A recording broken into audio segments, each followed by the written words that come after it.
गरीब भिखारियों को दान तो हम सब ने दिया है। दान देना एक बहुत अच्छी बात भी होती है, लेकिन यकीन मानिए इस कहानी में किसी जरूरतमंद की मदद करने का जो तरीका बताया गया है वो जरूर आपके दिल को छुएगा। तो इस कहानी को आगे देखिए। एक शख्स पैदल किसी रास्ते से जा रहा था। उसने देखा कि सामने के एक बिजली के खंभे पर एक पेपर चिपका हुआ है और उस पर कुछ लिखा हुआ है।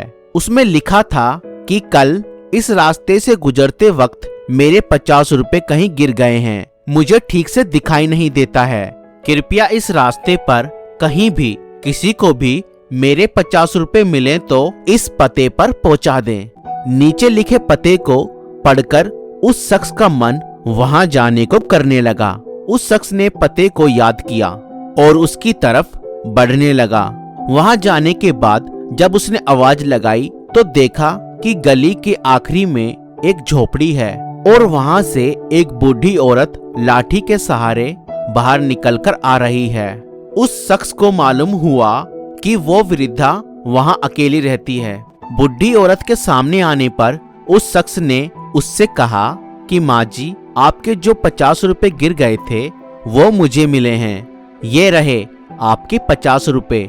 उस शख्स की बात सुनकर बूढ़ी औरत रोने लगी और कहा, बेटा, कल से अब तक करीब 20-25 लोग मुझे 50 रुपए देकर जा चुके हैं। बेटा, मुझे ठीक से दिखाई नहीं देता, मुझे पढ़ना लिखना भी नहीं आता है। ना जाने किसने मेरी हालत देखकर मेरी मदद के लिए ऐसा किया है। उस शख्स के बहुत कहने पर उस बूढ़ी औरत ने उससे 50 रुपए ले तो लिए, लेकिन उस शख्स से विनती करते हुए कहा कि बेटा, जाते वक्त वो पर्चा जरूर फाड़कर फेंक देना।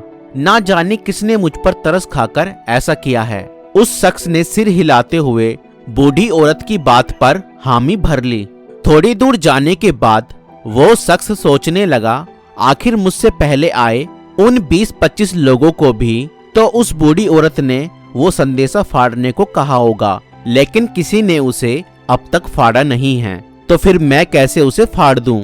उस शख्स के मन में उस व्यक्ति के लिए बहुत ही आदर और भाव आ रहा था जिसने बूढ़ी औरत की सेवा के लिए इस तरीके को ढूंढा। उस शख्स का मन उस व्यक्ति के लिए बहुत धन्यवाद से भर चुका था। फिर क्या था, उस शख्स ने भी बिजली के खंभे पर चिपके हुए उस संदेश को वैसा ही रहने दिया। दोस्तों, इस कहानी से हमें यह सीख मिलती है कि हमारे मन में सिर्फ कर्म करने की इच्छा होनी चाहिए। मदद के तो अनेकों तरीके हैं। अगर हमारे अंदर किसी की मदद करने की इच्छा हो तो हम किसी न किसी रूप में भी जरूरतमंद की सेवा कर सकते हैं। कर्म तेरे अच्छे हैं तो किस्मत तेरी दासी है, नियत तेरी अच्छी है तो घर में तेरे मथुरा काशी है। तो दोस्तों, अगर आपको ये वीडियो पसंद आई तो इस वीडियो को लाइक करें और अगर हमारे चैनल पर नए हैं तो हमारे चैनल को सब्सक्राइब करें। Thank you.